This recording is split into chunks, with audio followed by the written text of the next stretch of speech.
নদীতে জাল ফেলতেই জেলের হাতে উঠে এলো এক অদ্ভুত সোনালি মাছ। আর মাছটা হঠাৎ করেই মানুষের মতো কথা বলল।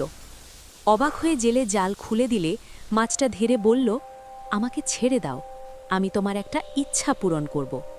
গরিব জেলে অনেক ভেবে শুধু একটা মজবুত নতুন নৌকা চাইল, যাতে ঝড়েও না ডোবে। পরদিন ভোরে ঘাটে গিয়ে সে দেখে চকচকে নতুন নৌকা বাঁধা আর জাল ভরা টাটকা মাছ। সংসার ধীরে ধীরে বদলে যেতে থাকে, ঘরে ভাত, স্ত্রীর মুখে হাসি। কিন্তু পাশের এক জেলে সব দেখে ঈর্ষায় জ্বলতে থাকে। এক রাতে সে চুপি চুপি নদীতে গিয়ে সোনালি মাছটাকে ধরে নিয়ে যায়। পরদিন থেকে নদী একদম ফাঁকা, জালের ভেতর শুধু কাদামাটি। নতুন নৌকাটা রোদে ঝলমল করে, কিন্তু তাতে আর কোনো মাছ ওঠে না।